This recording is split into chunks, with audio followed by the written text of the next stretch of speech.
Good morning everyone. Welcome to all our YouTube channel. मैं AD sir. मैंने आपको IUPAC नाम बताए थे। आज मैं आपको और IUPAC नाम बता रहा हूँ। इसके बाद में ये जो IUPAC नाम है कॉम्प्लेक्स का, वो सारे के सारे ख़त्म हो जाएंगे। ठीक है ना। इनको और अच्छे से समझ लो। और इनके अलावा यदि तुम्हें किसी भी प्रकार की प्रॉब्लम हो तो मुझे पूछ सकते हो। तो देखो, अपन को पहले भी ये बता दिया था कि अपन को केवल दो चीज़, सबसे पहले ये चीज़ याद रखनी है कि जो शुरू में आता है वो पॉजिटिव और जो बाद में आता है वो नेगेटिव। यदि आयनिक मंडल शुरू में दे रखा है तो पॉजिटिव होगा, और यदि समन्वय मंडल शुरू में दे रखा है तो वो पॉजिटिव होगा। कहने का मतलब जो भी पहले दे रखा है वो पॉजिटिव होगा और जो भी बाद में दे रखा है वो नेगेटिव होगा। दूसरा पॉइंट भी मैंने आपको बता दिया था कि आयनिक मंडल में संख्या नहीं लिखी जाती और सामान्य नाम लिखा जाता है, और समन्वय मंडल का IUPAC नाम लिखा जाता है। तो देखिए, अपन बात करते फिर इसकी कि ये वाला ले लिया अपन ने, कौन शुरू में आया है समन्वय मंडल, तो ये कैसा होगा, पॉजिटिव। और जब समन्वय मंडल पॉजिटिव होता है तो जो मेटल का नाम होता है वो कैसा लिखा जाता है, सामान्य नाम। मतलब Cr का नाम क्रोमियम होता है तो क्रोमियम ही लिखा जाएगा। इसमें भी देखो, शुरू में पॉजिटिव है समन्वय मंडल, तो इसमें Pt का नाम प्लेटिनम आएगा। यहाँ देखो, अब इसमें आयनिक मंडल है ही नहीं है, इसमें आयनिक मंडल है ही नहीं है, तो बताओ निकिल का नाम निकिल लिखे या निकिलेट लिखे। तो देखो, जब आयनिक मंडल नहीं होता है तो अपन को ये पता लगाना है कि समन्वय मंडल पॉजिटिव है, नेगेटिव है या न्यूट्रल है। तो उसके ऊपर चार्ज देख लो, इसके ऊपर कैसा आवेश है, माइनस। तो सीधी सी बात है, अगर इसके ऊपर आवेश माइनस है तो ये कैसा हो जाएगा, नेगेटिव। और नेगेटिव है तो बताइए क्या जोड़ते हैं अपन, धातु के नाम के अंत में एट जोड़ते हैं, तो इसका नाम हो जाएगा निकिलेट। क्या हो जाएगा, निकिलेट। यहाँ देखो, ये कैसा है, पॉजिटिव है तो सामान्य नाम आएगा कोबाल्ट। ये देखो, शुरू में कौन है, ये शुरू में आ रहा है तो ये पॉजिटिव है तो वही क्रोमियम लिखा जाएगा। ये देखो, शुरू में आयनिक मंडल आ रहा है तो ये पॉजिटिव हो जाएगा और ये वाला नेगेटिव हो जाएगा। इसमें देखो, ये वर्गाकार कोष्ठक आ रहा है बेटाओ, इसमें देख लो, इसमें आयनिक मंडल नहीं है और इसके ऊपर कोई आवेश नहीं है, इसके ऊपर कोई आवेश नहीं है, तो ये कैसा हो जाएगा, उदासीन। कैसा हो जाएगा, उदासीन। इसमें देखो, शुरू में कौन आ रहा है, K3 आ रहा है तो ये पॉजिटिव हो जाएगा और ये वाला नेगेटिव हो जाएगा। ठीक है, यहाँ तक क्लियर। अब अपन IUPAC नाम लिख देंगे। तो IUPAC नाम देखो, सबसे पहले अपन क्या लिखते हैं, समन्वय। यहाँ देखो, शुरू में समन्वय मंडल है, IUPAC नाम समन्वय मंडल का लिखा जाता है। तो सबसे पहले अपन क्या लिखते हैं, लिगेंडों की संख्या। एक से अधिक लिगेंड है तो किसके अकॉर्डिंग लिखेंगे, अल्फ़ाबेट के अकॉर्डिंग। तो देखो, इसका नाम होता है ट्राइफेनिल फास्फीन। ट्राइफेनिल फास्फीन, ठीक है। तो इसका नाम किससे चालू हो रहा है, T से चालू हो रहा है। किससे चालू हो रहा है, T से, क्योंकि इसका नाम है ट्राइफेनिल फास्फीन और इसका नाम है कार्बोनिल। ध्यान रखना, यहाँ 5 है तो इसका मतलब होता है पेंटा, तो ये नहीं, इसका लिगेंड का नाम है कार्बोनिल और यहाँ पे लिगेंड का नाम है ट्राइफेनिल फास्फीन। क्या नाम है, ये ध्यान रखना, दोनों में अंतर है।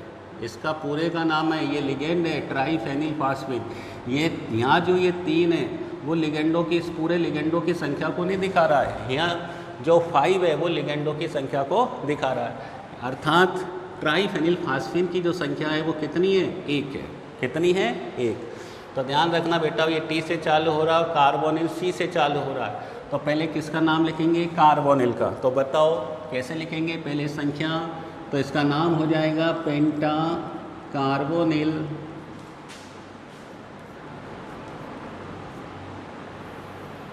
ये पेंटा कार्बोनिल। अब दूसरे लिगेंड की संख्या कितनी है, 1 है। तो 1 को तो अपन लिखेंगे नहीं, 1 का नाम नहीं लिखते हैं, तो डायरेक्ट लिख देंगे ट्राइफेनिल फास्फीन। एक बात बताओ, यहाँ पर यदि 2 होता या 3 होता तो क्या लिखते, बताओ। 2 होता तो क्या डाई लिखते, क्या नहीं, क्या लिखते हैं, बिस लिखते। क्यों, क्योंकि इसमें ट्राइफेनिल फास्फीन, अर्थात इसमें ऑलरेडी ट्राई आ रहा है। क्या आ रहा है, ट्राई। तो ये कैसा लिगेंड हो गया, स्पेशल। तो अपन ने बताया जो लिगेंड स्पेशल होते हैं, कौन से लिगेंड होते हैं स्पेशल, जिनके नाम में डाई, ट्राई, टेट्रा, पेंटा, हेक्सा आदि शब्द आते हैं। तो ध्यान रखना एक है इसलिए अपन कुछ नहीं लिख रहे, यदि दो होता तो मैं क्या लिखता, बिस। और जो लिगेंड स्पेशल होते हैं उनका नाम किस में लिखा जाता है, कोष्टक में लिखा जाता है, छोटे कोष्टक में। तो इसका नाम लिख दो ट्राई फेनिल फास्फेन।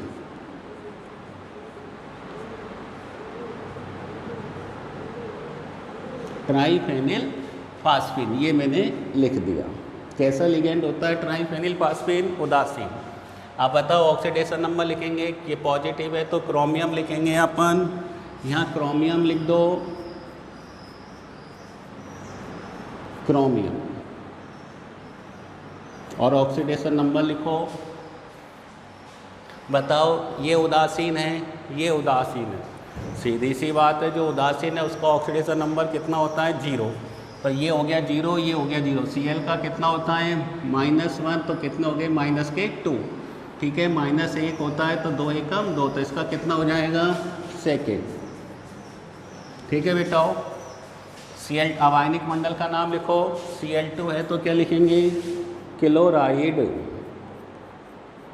आयनिक मंडल का सामान्य नाम लिखा जाता है, तो ये इसका नाम हो गया। अगला देखो, इसमें फिर समन्वयी मंडल है। तो पहले देखो Cl2 का नाम किससे चालू हो रहा है, क्लोरिडो, C से।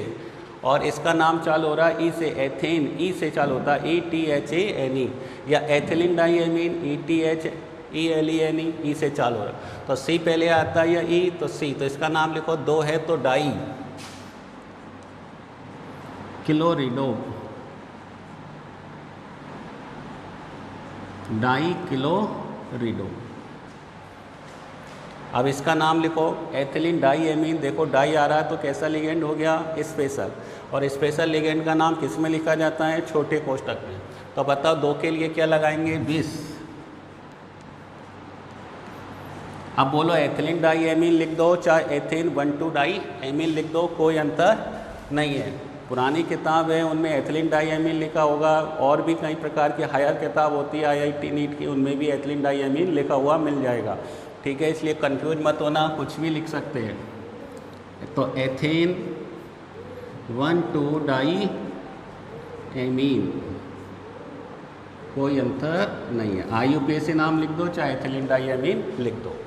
तो डाई क्लोरिडो, क्लोरिडो की जगह अपन क्लोरो भी लिख सकते हैं, कोई अंतर नहीं है। कई किताबों में क्लोरो मिलेगा, कई में क्लोरिडो मिलेगा। तो डाई क्लोरिडो 20, एथेन 1,2 डाइएमीन। पीटी का नाम क्या लिखेंगे, प्लेटिनम।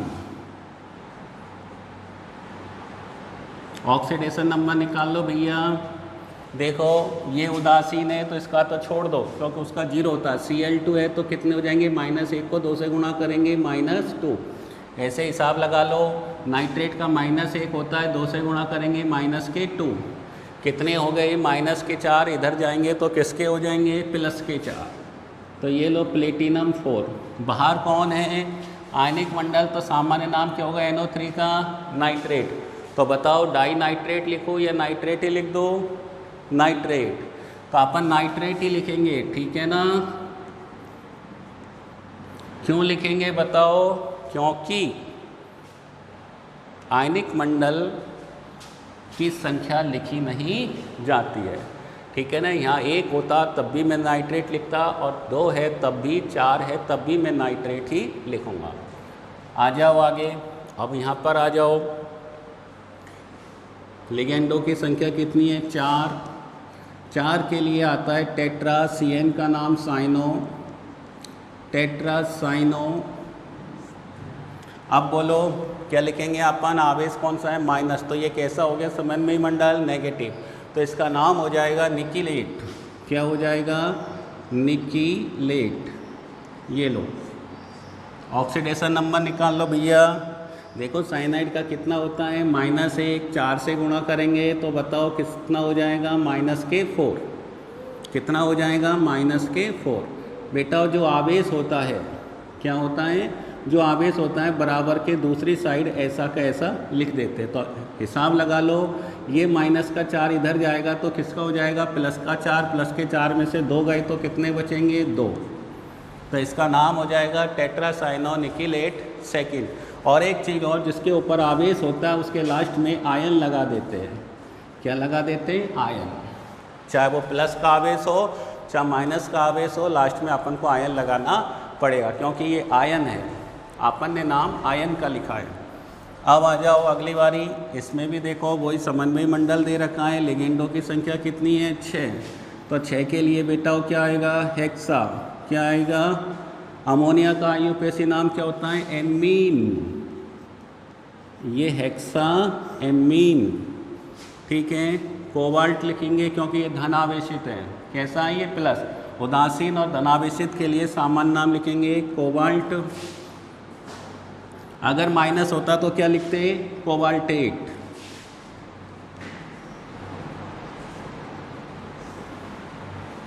ठीक है, कोबाल्ट लिख दिया। ऑक्सीडेशन नंबर निकालो भैया, निकाल लो। ये तो उदासीन है तो ये तो हो गया 0, और आपन ने बताया जो आवेश होता है वो दाईं साइड ऐसा का ऐसा चला जाता है, तो इसका ऑक्सीडेशन नंबर 3 आएगा। और लास्ट में क्या लिख देंगे, आयन। तो इसका आईयूपीएसी नाम हो जाएगा हेक्सा एमीन कोबाल्ट 3 आयन। आगे बढ़ो, यहाँ आ जाओ। अब वही समन्वयी मंडल है, पॉजिटिव है, वही क्रोमियम लिखेंगे। नेगेटिव होता तो क्रोमेट लिख देते, ठीक है। उदासीन होता तब भी क्रोमियम लिखेंगे। इसमें 2 प्रकार के लिगेंड हैं। एमीन ए से चालू होता है, सल्फेट एस से चालू होता है। तो ए पहले आता है तो इसका नाम पहले लिखेंगे। 5 है तो 5 के लिए अपन क्या लिखेंगे, पेंटा एमीन। ये तो हो गया इस लिगेंड का नाम, ठीक है। अब इसका नाम आ जाओ SO4 सल्फेट। सल्फेट का आईयूपीएसी नाम ओ जोड़ दो, क्या बन जाएगा, सल्फेटो। इसकी संख्या 1 ही है तो अपन सल्फेटो ही लिखेंगे। 2 होती तो डाई सल्फेटो लिख देते। अगर माना SO4 का होल ट्वाइस होता तो डाई सल्फेटो लिखते।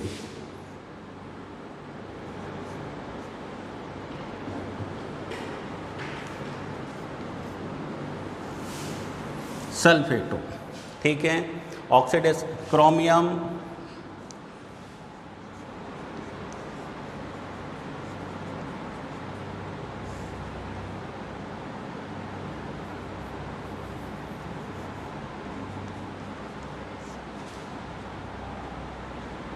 ये क्रोमियम। अब देख लो इधर,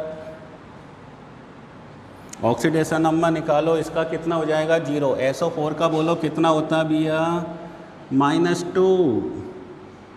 और ClO4 परक्लोरेट का होता है -1। कितने हो गए, -3। इधर जाएंगे तो किसके बन जाएंगे, +3। ये समन्वय मंडल का आईयूपीएसी नाम। इसका नाम लिख दो साधारण। ClO4 का साधारण नाम होता है परक्लोरेट। परक्लोरेट। अब आ जाओ, इसका शुरू में कौन है, आयनिक मंडल है। यहाँ Na है, Na2, Na3, Na4 कुछ भी होता अपन क्या लिखते, सोडियम। क्या लिखेंगे, सोडियम। अब इसको आ जाओ, इसमें कितने लिगेंड है भैया, ये देख लो। ये धातु हो गया, धातु को छोड़कर बचे कुछ सब क्या होते हैं, लिगेंड होते हैं। ब्रोमिडो AB वाले B से चालू होता है, क्लोरिडो C से चालू होता है, नाइट्रो N से चालू होता है, इसे नाइट्राइटो N भी कह सकते हैं। एमीन A से चालू होता है तो बोलो एमीन का नाम पहले आएगा, एमीन। फिर कौन आता है, B, तो ब्रोमिडो।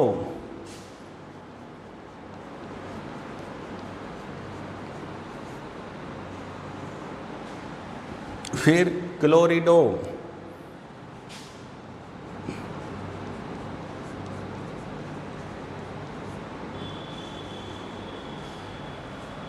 फिर इसे बोलो नाइट्रो लिखूँ या नाइट्राइटो N लिखूँ, क्योंकि ये ध्यान रखना शुरू में जैसे NO2 हैं तो नाइट्राइटो N लिख सकते हैं, ONO हो तो नाइट्राइटो O लिख सकते हैं, ठीक है ना।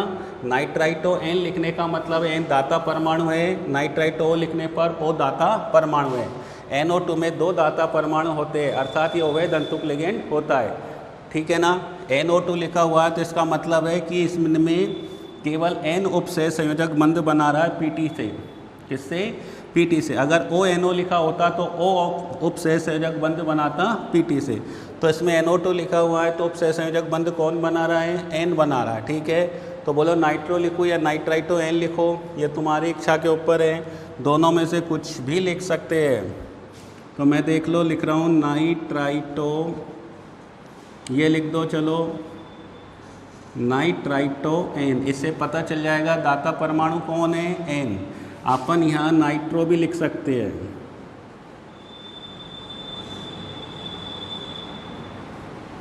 क्या लिख सकते हैं? नाइट्रो, कोई अंतर नहीं है। ठीक है, अब क्या लिखेंगे अपन? प्लेटिनम लिखे या प्लेटिनेट? प्लेटिनेट।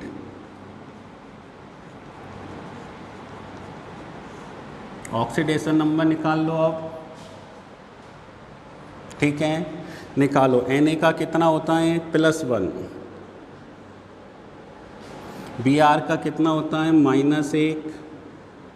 Cl का कितना होता है? -1। NO2 का कितना होता है? -1। NH3 उदासीन है, इसको छोड़ दो। तो लगा लो +1 से -1 कट गया तो ये तो हो गई कैंसिल। अब कितना बचा? -1 और -1 -2, इधर जाएंगे तो किसके बन जाएंगे? +2, ये दो प्लेटिनेट सेकेंड। ठीक है ना, तो ये ध्यान रखना, इनको जोड़ना है। -3 में से +1 गया, -2 इधर जाएगा तो +2। इसमें आ जाओ, इसके ऊपर कोई भी आवेश नहीं है, कैसा है समन्वय मंडल? उदासीन। तो बोलो 2 के लिए क्या लगाएंगे? डाई। GLY का नाम होता है ग्लाइसिनेटो, ग्लाइसिनेट होता है, लेकिन इसका IUPAC नाम लिखेंगे तो ग्लाइसिनेटो। इसका सूत्र होता है NH2CH2COO-। ठीक है, इसमें भी 2 दाता परमाणु होते हैं, एक N होता है और एक ऑक्सीजन होता है। तो ये ध्यान रखना, अगर आपसे पूछे कि कॉपर की कोऑर्डिनेशन नंबर कितनी है तो बताओ, 2 बताओगे तो गलत आएगी, क्योंकि ये द्विदंतुक लिगेंड है। एक अकेला ग्लाइसिनेट 2 उपसह संयोजक बंध बनाता है, तो बताइए 2 कितने बनाएंगे? 4, इसलिए इसकी कोऑर्डिनेशन नंबर 4 होती है। तो ध्यान रखना, इसमें कॉपर की कोऑर्डिनेशन नंबर 4 है। या प्लेटिनम के पूछे तो ये देखो 1 2 3 4, ये 4 है, क्योंकि चारों एक दंतुक लिगेंड है। द्विदंतुक का विशेष ध्यान रखना। तो इसका नाम होगा डाईग्लाइसोनेटो, कॉपर लिखेंगे, उदासीन लिगेंड है कॉपर। ऑक्सीडेशन नंबर निकाल लो। ग्लाइसिनेट का ऑक्सीडेशन नंबर -1 होता है, 2 से गुणा करेंगे तो -2 और इधर जाएंगे तो +2, तो सेकेंड, ये लो। ठीक है, अब आ जाओ, इसमें शुरू में आयनिक मंडल है तो K3 का नाम अपन क्या लिखेंगे? पोटेशियम।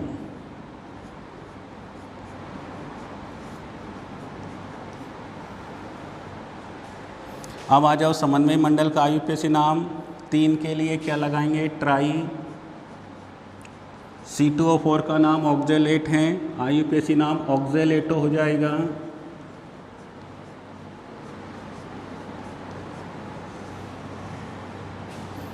Fe का नाम बताओ, आयरन लिखो या फेरेट? नेगेटिव है तो फेरेट लिखेंगे। ऑक्सीडेशन नंबर निकाल लो। K3S का +1 होता है तो कितना हो जाएगा? +3। ऑक्जेलेट है, -2 होता है, 3 से गुणा करेंगे, बताओ कितना हो गया? -6 हो गया। -6 में से +3 गए तो -3, इधर जाएंगे तो +3। ठीक है, तो इसका नाम हो गया potassium tri oxalato ferrate third. तो ये चीज़ ध्यान रखना, अपन ने जैसे मिला है, समन्वय मंडल का नाम हमेशा मिलाकर लिखते हैं, इसमें भी देख लो चाहे इसमें देख लो, ये सब मिलाकर लिखे। आयनिक मंडल और समन्वय मंडल के बीच में अपन स्पेस देते हैं, यहाँ पे भी स्पेस दिया है, यहाँ भी स्पेस दिया है। ठीक है, तो जहाँ जहाँ आयनिक मंडल है वहाँ वहाँ मैंने स्पेस दिया है। देखो यहाँ नाइट्रो है तो यहाँ पर भी स्पेस दिया है। ठीक है ना, तो ये तुम्हारे IUPAC नाम ख़त्म है, और बुक में से आप प्रैक्टिस कर लेना, जो नहीं आए वो पूछ लेना। आज मैं आपको कोऑर्डिनेशन कंपाउंडों में पाई जाने वाली समावयवता के बारे में बताऊंगा।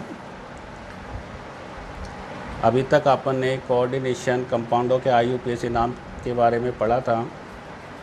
तो देखिए, जैसे कि अपन ने पहले बता चुके हैं, त्रिविम रसायन के अंदर की समावयवता 2 प्रकार की होती है, संरचनात्मक समावयवता और त्रिविम समावयवता।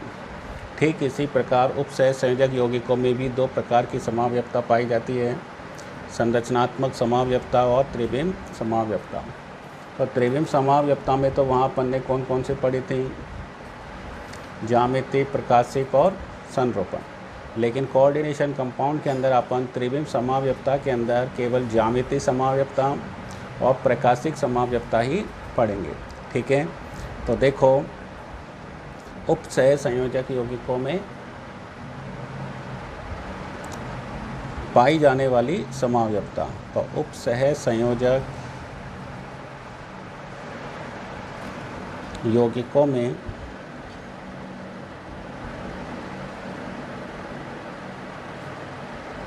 पाई जाने वाली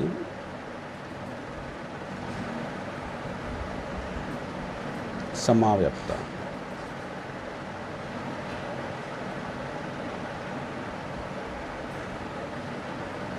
तो देखो अपन ने ले ली नंबर 1 कौन सी, संरचनात्मक समावयवता, और दूसरी कौन सी होती है, त्रिविम।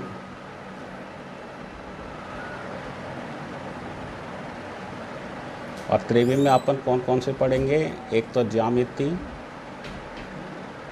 और दूसरी पढ़ेंगे अपन प्रकाशिक।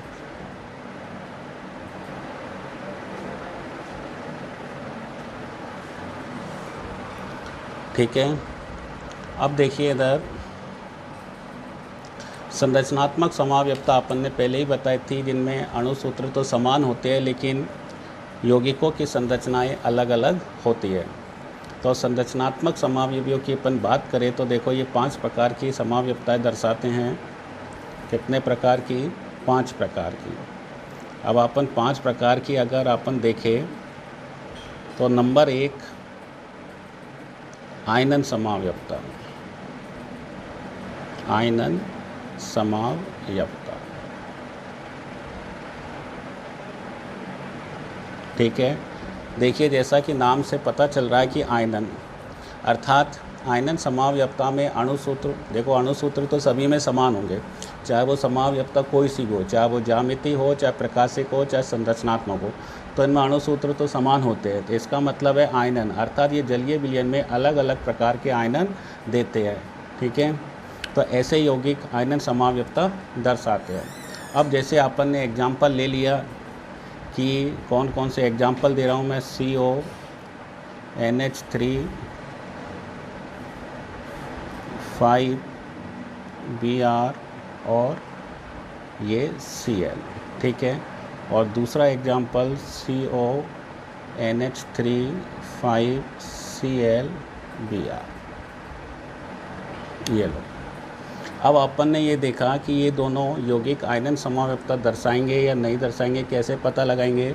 आयनन समावयवता दर्शाने वाले यौगिकों के लिए सबसे अच्छी पहचान ये है कि यहाँ देखो, यहाँ क्या है, Br है, यहाँ Br है और यहाँ Br है।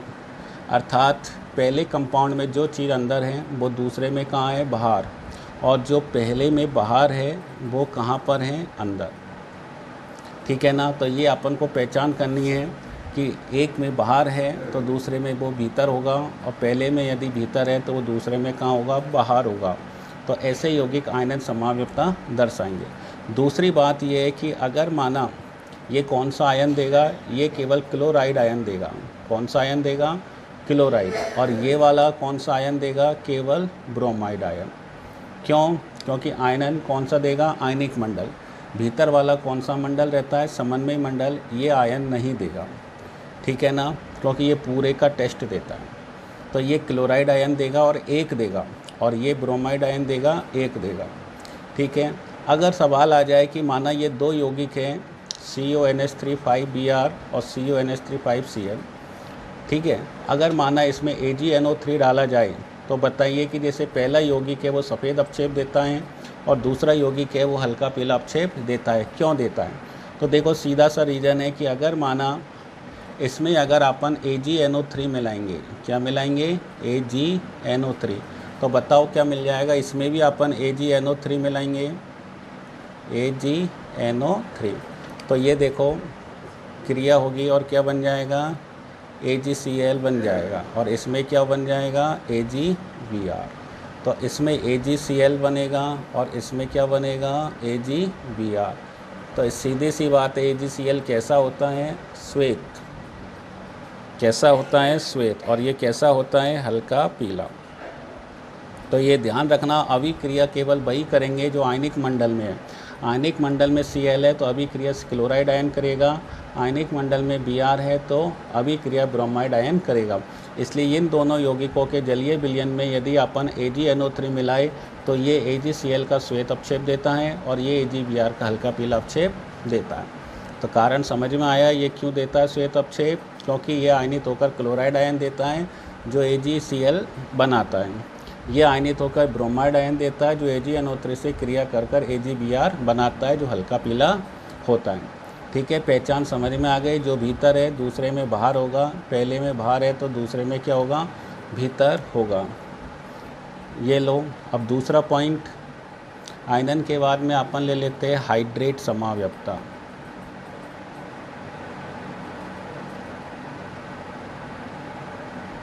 हाइड्रेट समावयवता, तो देखो इसमें नाम से पता चल रहा है हाइड्रेट का मतलब किससे होता है, H2O से। अर्थात इसमें भी क्या होता है कि जो भी समावयवी यौगिक होंगे उसमें H2O अणुओं की जो टोटल संख्या है वो कैसी होगी, समान होगी। लेकिन ध्यान रखना, आयनिक मंडल और समन्वय मंडल में H2O की संख्या अलग अलग होती है। ऐसे समावयवी हाइड्रेट समावयवी कहलाते हैं, अर्थात जिनमें H2O की कुल संख्या तो समान होती है लेकिन आयनिक मंडल और समन्वय मंडल में जल के अणुओं की संख्या असमान होती है। अपन जैसे एग्जाम्पल की बात करें तो CrCl3.6H2O, CrCl3.6H2O, तो देखो इसके 3 समावयवी होते हैं। कितने समावयवी होते हैं, 3 समावयवी होते हैं, इसके 3 समावयवी होते हैं। अब देखो पहला समावयवी कौन सा होगा, CrH2O6 और ये Cl3। तो देखो यहाँ पर H2O के अणुओं की कुल संख्या कितनी है, 6। यहाँ पे भी कितनी है, 6। ठीक है, Cl के कितने, 3। तो यहाँ समन्वय मंडल में जल के अणुओं की संख्या कितनी है, 6, और आयनिक मंडल में कितनी है, 0। आयनिक मंडल में कितनी है, 0। तो अब देखो, अगर अपन अब बात करें दूसरा इसी का एग्जाम्पल ले लो, CrH2O5Cl और ये Cl2.H2O। ठीक है, इसमें देखो 5 और 1 6, और Cl के कितने हो गए, 2 और 1 3। इसमें भी जल के अणुओं की संख्या 6 है, Cl की संख्या 3 है। लेकिन यहाँ देखो, यहाँ 6 है समन्वय मंडल में, यहाँ आयनिक मंडल में कितना था, 0। यहाँ देख लो, यहाँ 5 है और यहाँ 1 है। C में देख लो, CrH2O4 Cl2, Cl और H2O का होल ट्वाइस। तो देखो इनमें सभी में देख लो, समन्वय मंडल में जल के अणुओं की संख्या 6 है, यहाँ 5 है, यहाँ 4 है। आयनिक मंडल में देख लो 0 है, 1 है, और यहाँ पर कितनी है, 2 है। तो इसका मतलब ये हुआ कि जल के अणुओं की टोटल संख्या समान होती है लेकिन आयनिक मंडल और समन्वय मंडल में जल के अणुओं की संख्या अलग अलग होती है। ठीक है ना, इसका मतलब ये तीनों समावयवी यौगिक भी अलग अलग होते हैं। और एक चीज़ और मैं बता देता हूँ कि ये जो समावयवी यौगिक है वो कैसे रंग का होता है, बैंगनी रंग का होता है। कैसे रंग का, बैंगनी। ये वाला कैसा होता है, नीला हरा, और ये वाला कैसा होता है, गहरा हरा। तो तीनों यौगिक अलग अलग रंग के होते हैं। अब तीसरे नंबर की आती है बंधन समावयवता। बंधन समावयवता, देखो बंधन समावयवता या बंधक समावयवता एक ही बात है। ये उभय दंतुक लिगेंडों द्वारा दर्शाई जाती है। किसके द्वारा दर्शाई जाती है, उभय दंतुक लिगेंडों के द्वारा। अब मैंने आपको पहले ही भी बता दिया था उभय दंतुक लिगेंड कौन कौन से होते हैं। साइनाइड होते हैं जिसमें कार्बन और नाइट्रोजन दोनों दाता परमाणु होते हैं। NO2 होता है, ठीक है, HCN होता है और CNO होता है। साइनेट, थायोसाइनेट, नाइट्राइट या नाइट्रेट या साइनाइड। ये 4 जो लिगेंड है ये कैसे होते हैं? उभय दंतुक लिगेंड होते हैं। अब जैसे अपन माना परीक्षा में यदि एग्जाम्पल आ जाए कि CONH3 5ONO, Cl2, और दूसरा आ जाए CONH3 5NO2 और ये Cl2। अब आप सोचो कि दोनों के अणु सूत्र समान है और सेम एक जैसा है। ये ONO लिखा हुआ है और ये कैसा लिखा हुआ है? ये ONO लिखा हुआ है और ये कैसा लिखा हुआ है? NO2। बस यहाँ अपन को देखना है, ठीक है ना, दोनों में ये अंतर है। अगर ऐसा एक बार सीधा एक बार उल्टा आ जाए, CN आ जाए, NC आ जाए, SCN आ जाए, NCNS आ जाए, CNO आ जाए, NCO आ जाए, तो अपन को कौन सी समावयवता है? बंधन समावयवता है, ठीक है। इसे अपन नाइट्राइटो कह सकते हैं और इसे नाइट्रो कहते हैं। इसको अपन नाइट्राइटो O के भी कह सकते हैं और इसको नाइट्राइटो N भी कह सकते हैं, क्योंकि इसमें दाता परमाणु कौन है? N, तो नाइट्राइटो N लिखेंगे। और इसमें ऑक्सीजन है तो नाइट्राइटो O, ठीक है। वैसे इसको नाइट्राइटो लिख सकते हैं और साधारणतः इसको नाइट्रो लिख सकते हैं। IUPAC नाम पेंटाएमीन nitrito O cobalt 3rd chloride, और इसका नाम nitrito N cobalt 3rd chloride, ठीक है। सेम एक जैसा नाम है, फ़र्क ये इस पर नाइट्राइटो O लिखेंगे या नाइट्राइटो N लिखेंगे। तो पहचानने का तरीका समझ में आ गया। उभय दंतुक लिगेंड अगर इन चारों में से कोई भी दे रखा हो तो कौन सी समावयवता होगी? बंधन समावयवता होगी। दूसरा एग्जाम्पल यदि मैं दूँ तो CONH3 5CN और ये Cl2, ठीक है। दूसरा देखो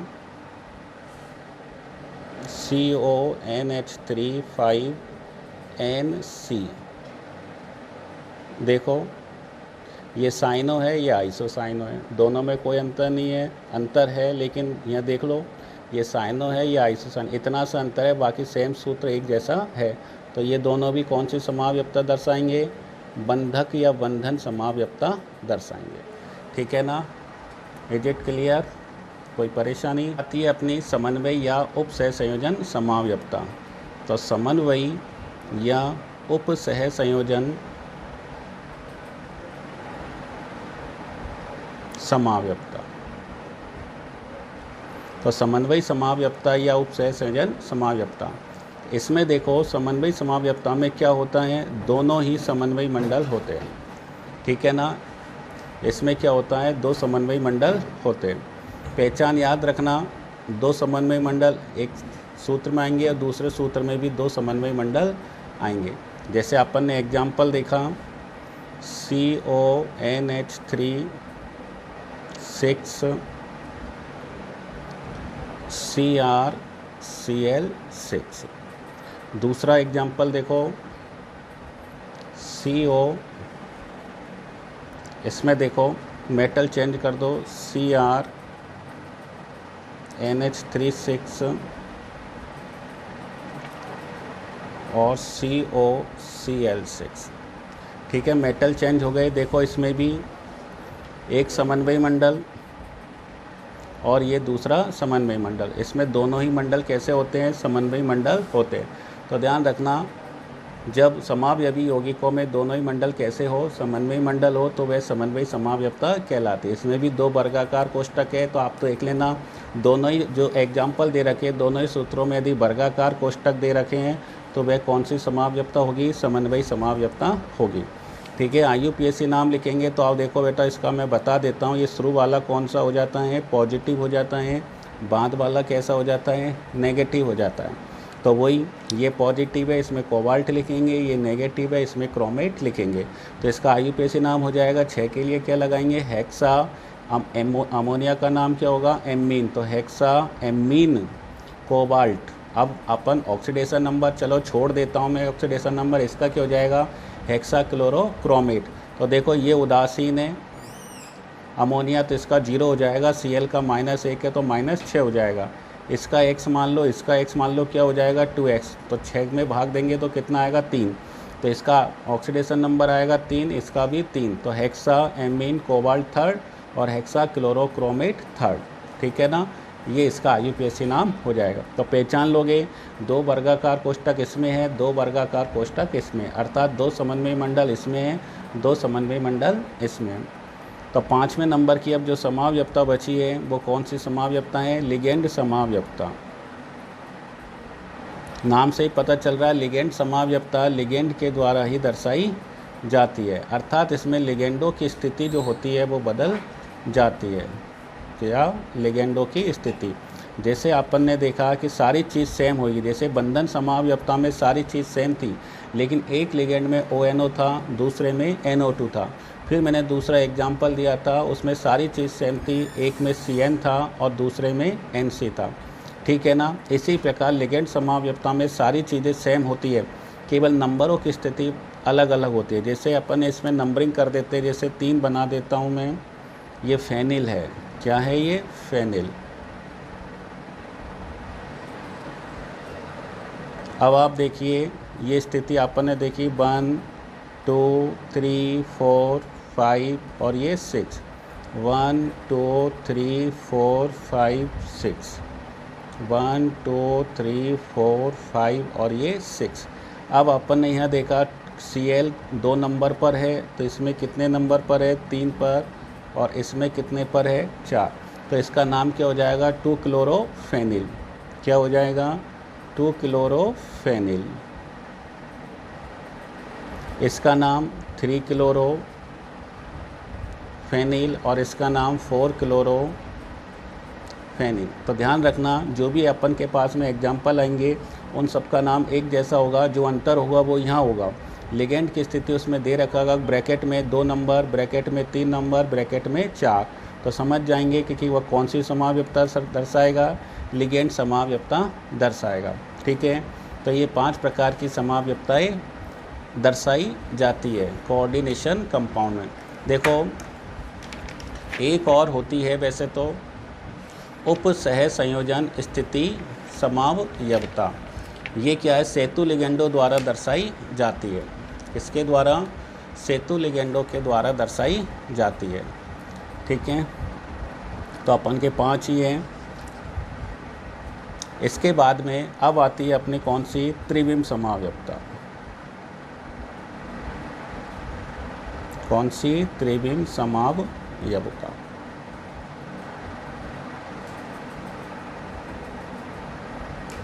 ठीक है। अब त्रिविम समावयवता तो अपन ने बता दिया, अणुसूत्र संरचना सूत्र समान होते हैं, लेकिन उनकी आकाशीय जो व्यवस्था होती है वो कैसे होती है? असमान होती है, ठीक है ना। अब बात आती है ज्यामितीय समावयवता। तो ज्यामितीय समावयवता में अपन ने बताया था पहले कि 2 स्थितियां पैदा हो जाती है, एक होती है समपक्ष और एक होती है विपक्ष। समान समूह या समान लिगेंड एक ही दिशा में है तो वो समपक्ष कहलाएगा, और समान लिगेंड विपरीत दिशा में है तो वह विपक्ष कहलाएगा। अब अपन इसमें कोऑर्डिनेशन में देखो, एक तो जिसमें कोऑर्डिनेशन नंबर 4 होती है उनमें पढ़ेंगे, एक होती है कोऑर्डिनेशन नंबर 6, उनमें अपन ज्यामितीय समावयवता पढ़ेंगे। तो सबसे पहले अपन कौन सी पढ़ते हैं? ज्यामितीय समावयवता। ज्यामिति में अपन ने बताया था एक तो अपन सिस का उपयोग करेंगे और एक अपन ट्रांस का उपयोग करेंगे। सिस का मतलब बताया था समपक्ष और ट्रांस का मतलब बताया था विपक्ष, ठीक है। अब अपन देखते हैं जिसमें कोऑर्डिनेशन नंबर 4 हो। कोऑर्डिनेशन नंबर 4 का मतलब क्या बताया था? जिसमें 4 उप सह संयोजक बंध होते हैं उसकी कोऑर्डिनेशन नंबर 4 होती है, ठीक है। चाहे लिगेंड 4 भी हो सकते हैं, चाहे लिगेंड 1 भी हो सकता है, क्योंकि अगर एक चतुर्दंतुक लिगेंड है तो वो अकेला 4 उप सह संयोजक बंध बना सकता है। लिगेंड 2 भी हो सकते हैं, क्योंकि माना 2 द्विदंतुक लिगेंड है तो 2 दूनी 4, एक द्विदंतुक लिगेंड 2 उप सह संयोजक बंध बनाता है। चलो अपन एग्जाम्पल देखते हैं। एग्जाम्पल नंबर 1 देखते हैं। जैसे अपन MA2B2 प्रकार के देखते हैं। M का मतलब मेटल है, A2 का मतलब 2 समान लिगेंड और B2 का मतलब ये 2 समान लिगेंड, लेकिन ये चारों समान नहीं है, ठीक है। एग्जाम्पल देता हूँ मैं, PT NH3 NH3 Cl और ये Cl। तो देखो 4 के लिए वर्ग समतलीय आकृति अपन को बनानी है, ये लो, ठीक है। एक एग्जाम्पल तो अपन ने ये दे दिया। अब दूसरा यदि अपन को बनाना है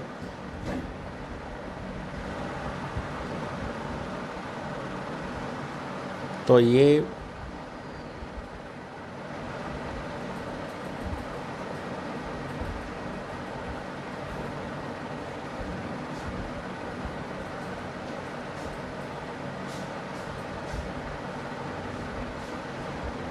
लो। अब आप देखो इसमें समान लिगेंड एक साइड है तो ये क्या हो गया, समपक्ष, और ये क्या हो गया, ट्रांस। ठीक है, चाहे अमोनिया को देख लो, चाहे Cl को देख लो, चाहे कैसे भी देख लो। ठीक है, तो ये समपक्ष रूप हो गया और ये क्या हो गया, ट्रांस रूप हो गया। दूसरा एग्जाम्पल देखो, MA2BC। इसका मतलब दो समान लिगेंड ये हैं, ये एक है, ये मतलब इसमें 3 प्रकार के लिगेंड है। ठीक है ना, 2 एक जैसे, एक अलग और एक अलग। बंद, ठीक है ना। चलो एग्जाम्पल लिख देता हूँ मैं अब इसमें भी। अब इसमें अपन एग्जाम्पल लिखें तो चलो मैं, ये लो,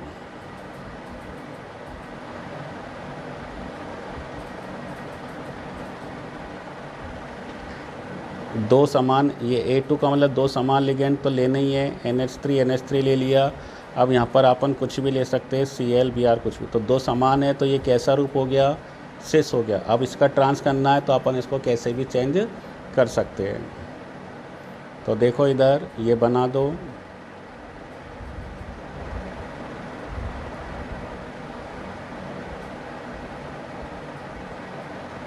NH3 विपरीत कर दो, ये Cl है, ये Br है, तो ये कैसा हो गया, ट्रांस, और ये कैसा हो गया, सिस। बस ये अपन का सिस और ट्रांस रूप होगा।